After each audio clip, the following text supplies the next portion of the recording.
tetap harus ada di setiap kali ada kapal asing memasuki zona-zona ekonomi eksklusif kita, wilayah kita yang berapa ratus mil, ya harus langsung didekatkan ya. Apakah kita warning, apakah tiba-tiba kita buat ledakan lah di laut untuk mengingatkan bahwa sudah masuk wilayah kita.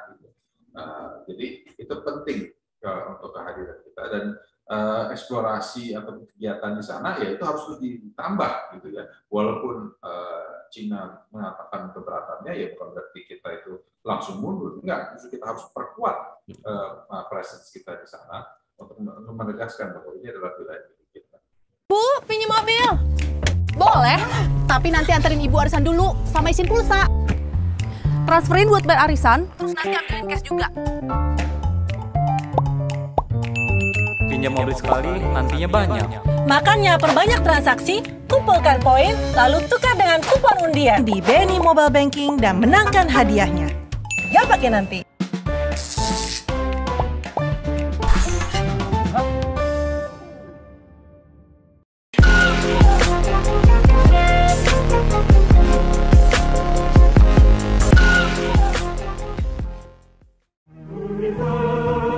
Universitas Indonesia, universitas kami di ibu kota negara, pusat ilmu budaya bangsa, kami mahasiswa.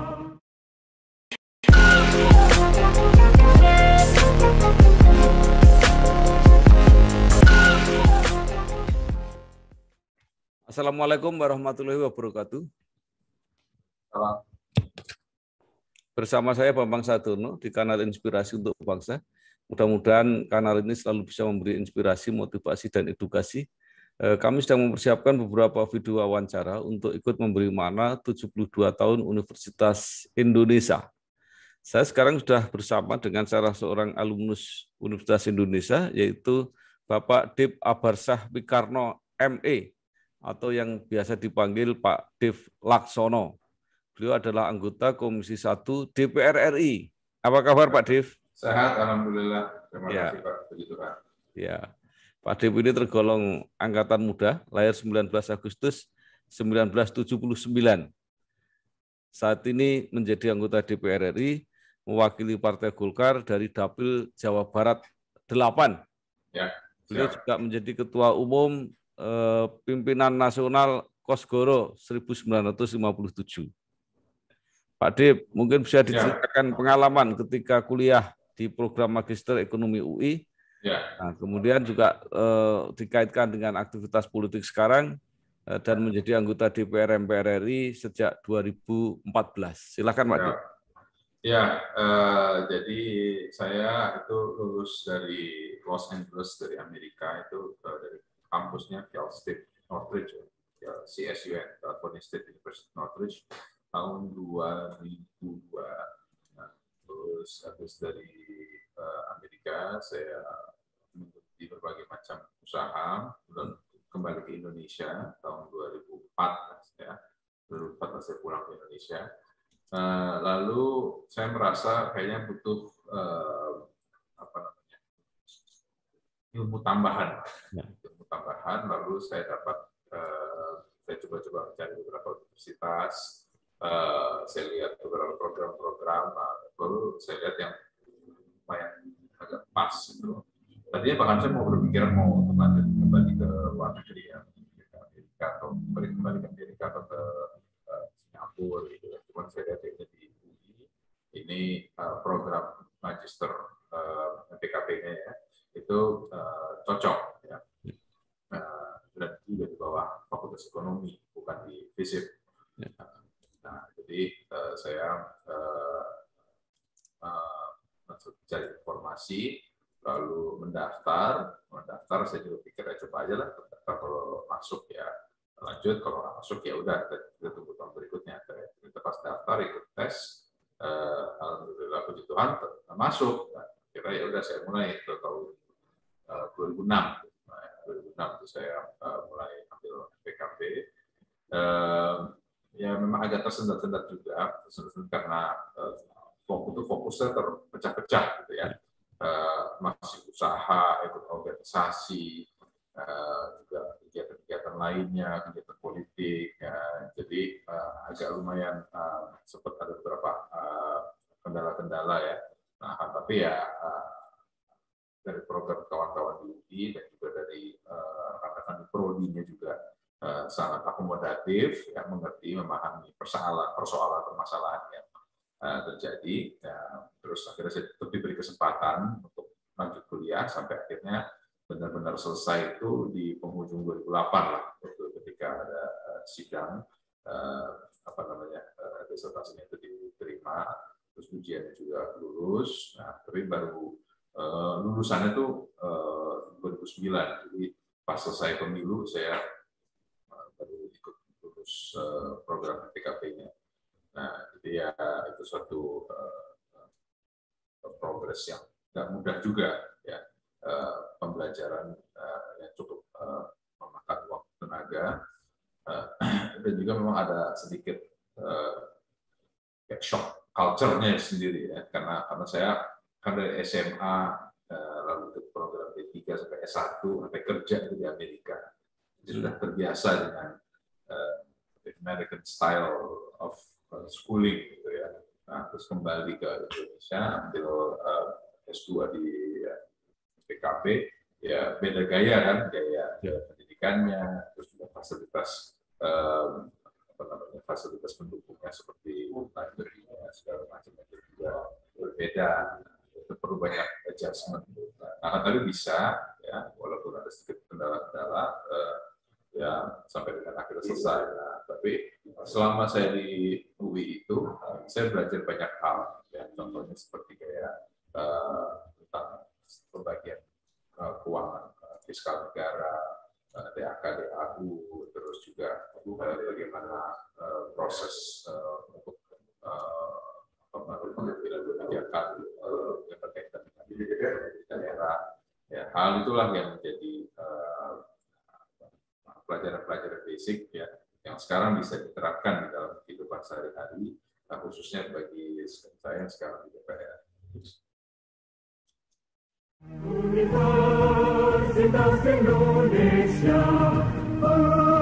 universitas kami, ibu kota negara, pusat ilmu budaya bangsa, kami mahasiswa.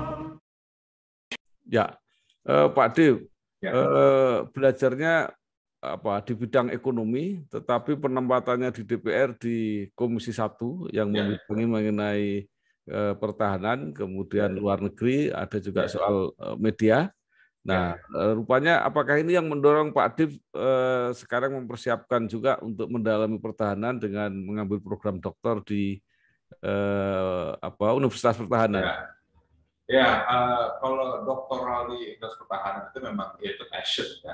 Ya, karena kan saya pun juga mengambil disertasi nanti di khususan itu mengenai industri pertahanan. Itu kan satu memang passion di bidang sektor diplomasi dan sektor pertahanan, dan dua juga kan ada background sebagai pengusaha, dan juga saya juga melihat kendala permasalahan kedaulatan pertahanan Indonesia ini ya bukan terancam, tapi ya kita masih sangat tergantung terhadap dukungan dari luar negeri. Khususnya ini di bidang alutsista kita, alat angkut ataupun juga alat perang, semuanya ini kita masih sebagian besar itu masih impor dari asing. Nah, padahal sebenarnya kita memiliki sumber daya alamnya, pabrikannya itu ada, sumber daya manusia juga ada, marketnya pun juga ada. Ya. Gitu ya. Kita kan memiliki wilayah yang luas, dan kita juga bisa kerjasama dengan negara-negara tetangga kita dan wilayah ASEAN. Untuk pemasaran daripada produk-produk tersebut. Nah, jadi saya melihat pemasaran tersebut, saya merasa terpanggil bahwa saya akan lebih bermanfaat posisi saya bila saya memiliki ilmu yang lebih tinggi lagi ya. Maka itulah saya melihat bahwa menjadi kebutuhan untuk saya mengambil S3 dan saya memilih di Universitas Pertahanan. Dan itu juga nggak langsung ujuk-ujuk diterima begitu saja. Ya. Universitas Pertahanan juga memiliki proses vetting yang ketat juga. Saya harus mengikuti ujian-ujian itu sekitar ada 3 kali ujian yang harus di proses penyaringan itu hingga mendapatkan satu angkatan berarti hanya 22 orang dari ratusan orang yang apply, itu hanya 22 orang yang akhirnya diterima. Universitas Indonesia, universitas kami, ibu kota negara, pusat ilmu budaya bangsa, kami mahasiswa. Pak Dip, tadi dibahas mengenai ketergantungan industri pertahanan. Ya. Saya kira itu bukan hanya soal strategi, soal perekonomian ya, soal industri, tapi juga soal intelijen saya kira. Karena kalau kita beli terus kan orang lain tahu apa yang kita beli ya. Tentunya itu menjadi suatu permasalahan kita. Karena dengan kita itu bergantung dengan produk dari luar, ya, bila mana ya kita kan lihat wilayah kita. Tentu kita tetap mengutamakan 1000 teman terlalu sedikit, 1 musuh itu terlalu banyak. Itu tentu sudah menjadi filosofi kita. Akan tapi kita harus siap menghadapi segala macam ancaman dan musuh. Itulah fungsi Intel kita untuk mengidentifikasi potensi-potensi itu musuh siapa saja, apakah dari wilayah terdekat kita, regional kita, ataupun dari global. Nah, dari wilayah regional kita, bila kita misalnya kita konflik, gitu ya, ini sudah pernah kejadian kan, kita konflik dengan Malaysia, gitu ya. Kita konflik lagi dengan Malaysia atau dengan Singapura atau dengan Cina, gitu ya. Nah, sementara peralatan tempur kita berasal kalau nggak dari negara sana atau dari negara-negara sekutunya mereka. Nah, itu akan potensi bermasalah. Kenapa? Karena kalau misalnya sistem misil kita ya, mereka bisa berhasil menghack sistem misil kita. Nanti pada saat tempur, misil kita bisa nggak ada yang bisa ditembakkan. Nah, karena itu kejadian itu pernah terjadi, gitu ya. Salah satu alasan kenapa Inggris menang lawan Argentina pada saat perang Falkland itu kenapa? Karena MI6 itu berhasil mendapatkan locking code-nya misil sistemnya Argentina. Jadi ketika mau ditembakkan, misil sistemnya nggak ada yang bisa nembak, akhirnya mereka bisa nyerang, hancur semuanya, diluluh-lantakkan persenjataan pertempuran Argentina. Nah, itu hal itu bisa terjadi dan itu sudah berkali-kali terjadi. Sistem pernah terjadi juga di Iran. Iran itu sistem nuklirnya itu sudah berhasil dihack dengan Israel berkat bantuan dari Prancis dan dari Amerika juga. Nah, akhirnya sistemnya itu semuanya down. Nah, inilah yang mungkin terjadi bila misalnya kita sampai dengan konflik dengan negara-negara yang merupakan sekutu daripada negara pensuplai barang-barang kita. Jadi makanya itu penting kita memiliki kedaulatan. Walaupun kedaulatan di era globalisasi itu bukan berarti kita itu semuanya sepenuhnya 100%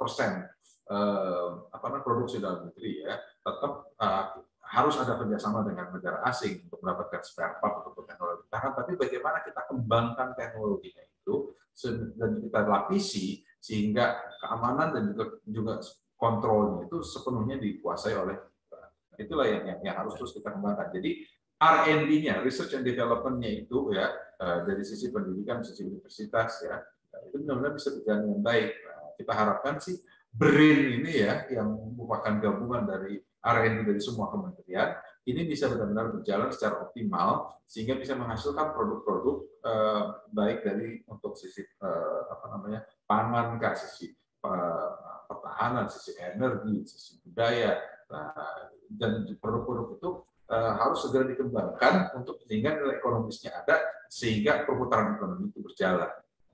Ya. Universitas Indonesia, universitas kami, ibu kota negara, pusat ilmu budaya bangsa, kami mahasiswa. Pak Dip, soal pertahanan bukan hanya soal persenjataan, tapi juga soal sumber daya manusianya. Dan kemudian juga idealisme SDM-nya itu. Nah, Pak Ade pernah berdiskusi dengan Gubernur Lemhanas yang bagaimana menempatkan posisi TNI yang sebenarnya sejak dulu adalah bagian dari sistem ya. Kalau sistem hankam merata itu kan keseluruhan dan bersama-sama dengan rakyat. Tetapi konsep TNI profesional yang terpisah dengan rakyat itu kalau nggak salah Pak Dip kurang begitu setuju. Bisa elaborasi lagi ini?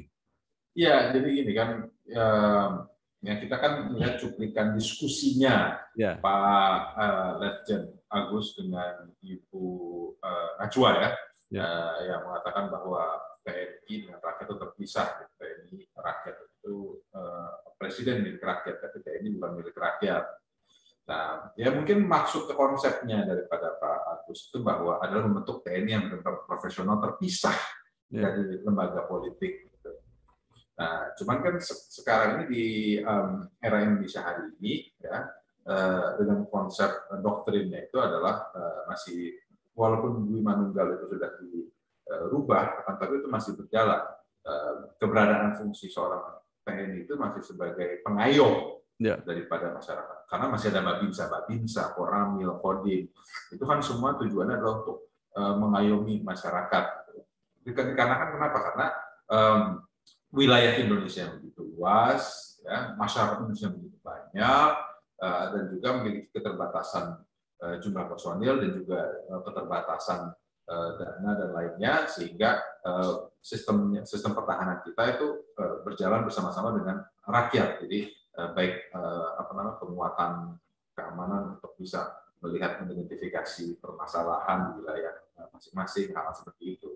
Nah, memang ke depannya ini sekarang di era teknologi industri 4.0, internet 5.0, apalagi ada blockchain, drone, satellite, segala macam ancaman serangan itu, apalagi serangan cyber, itu semua itu dikontrol secara teknologi. Jadi memang sistem pengamanan yang langsung di tengah-tengah pedesaan ya mungkin sudah tepat lagi. Akan tapi saat ini masih tetap dibutuhkan. Kenapa? Karena walaupun Indonesia ini sudah salah satu negara yang paling terconnected dari jumlah penduduk Indonesia ini sudah lebih dari 70% yang sudah nyambung dengan smartphone dan lain sebagainya. Nah, kan tapi pendekatan people to people itu tetap perlu ditambahkan. Nah, tapi sekarang ke depannya harus memastikan bahwa TNI itu benar-benar terbebas dari segala macam kepentingan politik sesaat, dan juga tetap fungsinya itu adalah untuk menjaga kesatuan bangsa. Pengabdi cipta, berjaya memperbaiki untuk nusa dan bangsa. Semangat kencang gembira, sadar bertugas mulia. Ya, Pak Dip, sekarang kaitannya antara pertahanan dengan politik luar negeri. Nah, ini kan akhir-akhir ini masalah di kawasan Natuna misalnya, ya itu kan agak tegang dengan Cina. Misalnya Cina mempersoalkan kegiatan kita mengeksploitasi migas di situ. Nah, itu menurut pandangan Pak Dip seperti apa? Ya, kalau masalah di Laut Natuna Utara kita bahas itu. Yang penting itu yang utama adalah presence kita, kehadiran kita, secara patroli, lalu banyaknya nelayan kita, dan juga sekarang itu dengan teknologi yang ada seperti satelit, ada drone laut, drone udara, tetap harus ada di setiap kali ada kapal asing memasuki zona-zona ekonomi eksklusif kita, wilayah kita yang berapa ratus mil, ya harus langsung didekatkan apakah kita warning, apakah tiba-tiba kita buat ledakan lah di laut untuk mengingatkan bahwa sudah masuk wilayah kita. Jadi itu penting untuk kehadiran kita, dan eksplorasi atau kegiatan di sana ya itu harus ditambah gitu ya. Walaupun Cina mengatakan keberatannya, ya bukan berarti kita itu langsung mundur, enggak. Justru kita harus perkuat presence kita di sana untuk menegaskan bahwa ini adalah wilayah milik kita. Berbakti dalam karya mahasiswa Universitas Indonesia berlambang cinta berdasarkan Pancasila. Ya, di utara kita punya masalah dengan Cina di Natuna Utara. Di selatan kita punya ya mungkin belum jadi masalah tapi potensial masalah, yaitu dengan kerjasama antara Inggris, Amerika dan Australia, kerjasama pertahanan. Seberapa mengganggu ini untuk pertahanan dan politik luar negeri Indonesia? AUKUS maksudnya? Ya, AUKUS ya. Ya, ini AUKUS ini istilahnya ya binatang baru yang kita belum ketahui juga ini. Ya. Seberapa tajam dan kuat taringnya ya. Ya. Kalau ini kan kemarin saya juga sempat diskusi cukup banyak dengan kawan-kawan dari terutama Australia dan lain-lain. Konsep kerjanya seperti apa juga masih banyak dipertanyakan. Ya, karena kan sebelum AUKUS juga ada kan yang mengajak New Zealand. Sekarang New Zealand ditinggal, cuman Australia aja yang diajak. Jadi memang masih banyak yang bukan yang meragukan, tapi ya masih banyak yang belum tahu ini arahnya kemana. Ya, tentu ya kita harapkan ini arahnya ini jangan sampai meningkatkan eskalasi ketegangan, ya, apalagi di Laut Cina Selatan. Jangan sampai ini sampai dengan menuju ke konflik bersenjata yang merugikan kawan kita yang di kawasan regional, karena satu hal yang dikhawatirkan bahwa ini akan menjadi suatu konflik yang besar, apalagi sudah berkaitan dengan kapal-kapal selam yang berkekuatan nuklir, ya, yang bisa berpotensi menyebabkan suatu permasalahan yang bisa mematikan lah ke depan. Ya. Berdasarkan Pancasila, dasar negara, kobarkan semangat kita demi antara.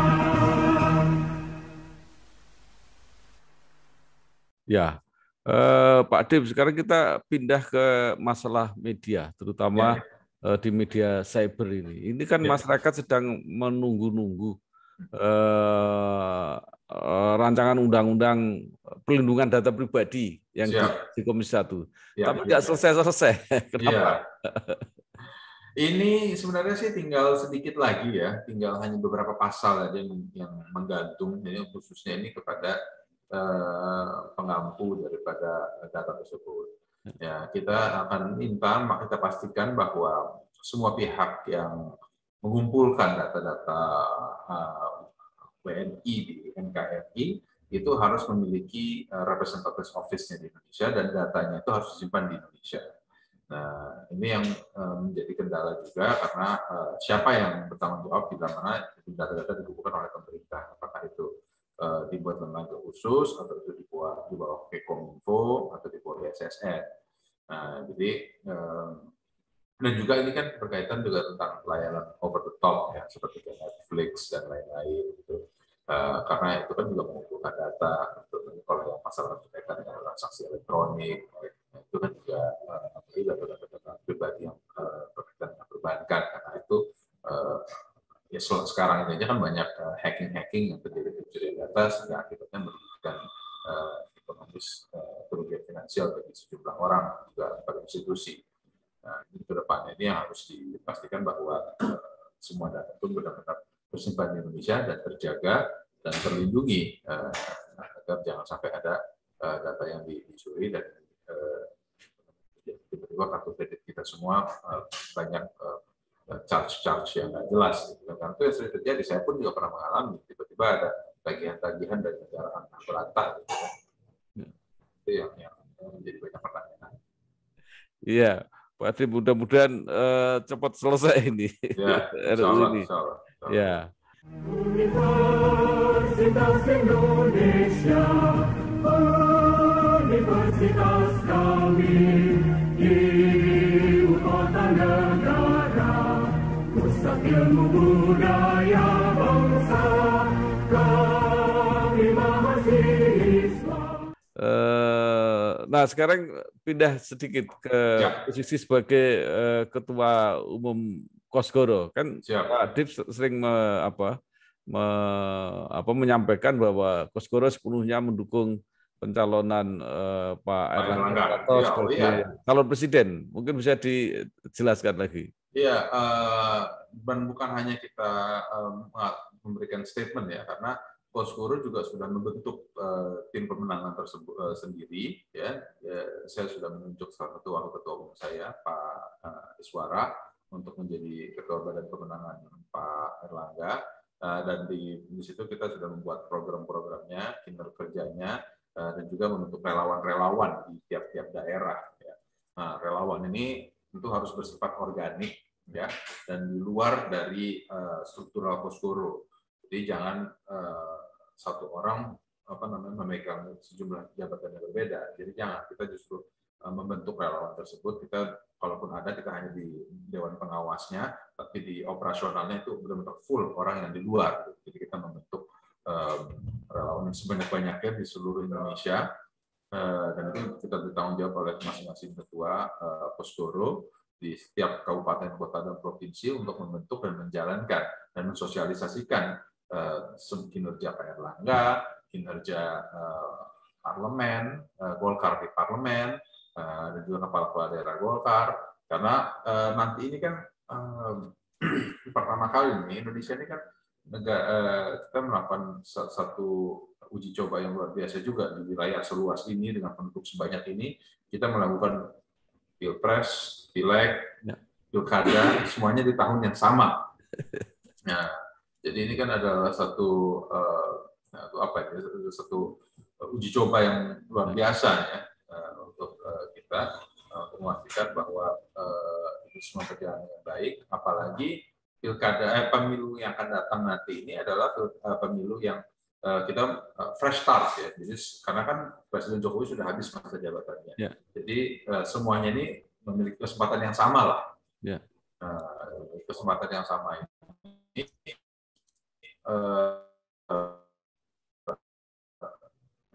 Dan Pak Erlangga dia memiliki banyak, ya, dia sudah menjabat sebagai Menko Perekonomian, performanya sudah sangat baik dan diakui oleh bukan hanya orang Indonesia tapi lembaga-lembaga internasional, dapat penghargaan dari India, dari Singapura, dari Korea, terbukti berhasil menyelamatkan dan juga membangkitkan bahkan perekonomian Indonesia di saat seluruh dunia sedang untuk keberhasilan tersebut yang harus jadi nilai jualnya beliau untuk kita yakinkan kepada masyarakat Indonesia bahwa ini adalah pilihan yang terbaik. Ya. Universitas Indonesia, universitas kami, ibu kota negara, pusat ilmu budaya bangsa, kami mahasiswa. Pak Adib, sekarang kembali ke UI. Sebagai alumni UI, dengan begitu banyak ya alumni yang berperan di berbagai bidang, di berbagai sektor, apakah pemerintahan, apakah politik, apa bisnis, gitu. Bagaimana Pak Adib merasakan itu kebersamaannya, nama besar UI dan sebagainya itu terasa nggak? Ya, tentunya dengan UI itu memiliki jaringan yang luas, alumnusnya yang banyak tersebar di seluruh kementerian, lembaga, dan juga BUMN. Ini memberikan suatu modal yang besar, modal yang baik lah untuk kita ini, yang di dalam wadah UI ini, untuk kita saling mendukung. Nah, agar kita memastikan bahwa semua kader-kader UI ini, ya, semua lulusan UI ini bisa beraktif ya baik di dunianya masing-masing dan bisa saling mendukung, saling mensokong. Jadi ilmu yang sudah kita dapatkan, pengetahuan yang kita miliki, jaringan yang sudah terbangun, ini jangan sampai tersia-siakan. Nah, itulah pentingnya iluni ini ya, untuk kita saling mengenal, saling membangun komunitas kita, dan juga dengan tujuan utamanya kan kita semua sama. Tujuan utamanya adalah untuk bagaimana ilmu dan posisi kita itu bermanfaat bagi bangsa dan negara. Ya. Terakhir Pak Dip, mungkin Pak Dip punya saran atau harapan baik kepada alma mater gitu ya, setelah belajar kemudian mempraktekkan di masyarakat. Mungkin ada saran untuk alma mater, ada saran untuk mahasiswa atau para alumni yang baru, bagaimana harus menyesuaikan diri supaya mereka juga nantinya bisa ikut berkiprah dan diterima, didukung oleh masyarakat. Ya, ilmu yang kita terima ini jangan sampai pudar dan sirna begitu saja. Persatuan dan kesatuan kita ketika kita masih kuliah sampai dengan kita sudah lulus, ya, tetap harus menjadi modal dasar kita untuk membangun masa depan kita ke depan. Dan bagaimana yang paling utama juga bahwa kita ada dan bisa lulus dan kita itu bisa memiliki posisi masing-masing harus bermanfaat, baik untuk alma mater kita, untuk sesama kita, dan juga untuk di tempat di mana kita sedang bertugas. Jadi bagi yang masih kuliah, ya, baik di S1 sampai dengan S3, untuk terus semangat menyelesaikan kuliahnya, mengikuti proses yang ada, dan juga kepada mereka kita semua yang sudah lulus, untuk terus jangan sampai putus hubungan komunikasi kita agar terus kita bisa membangun bangsa yang lebih kuat, bangsa yang lebih baik ke depan.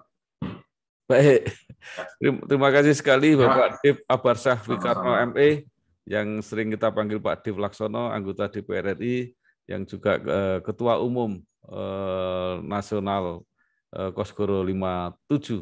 Yang telah menyampaikan beberapa pengalamannya sebagai alumni UI dan gagasannya ketika menjalankan tugas saat ini dan harapannya kepada generasi berikutnya yang akan meneruskan membawa semangat Universitas Indonesia.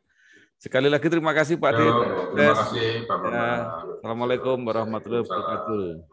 Universitas Indonesia,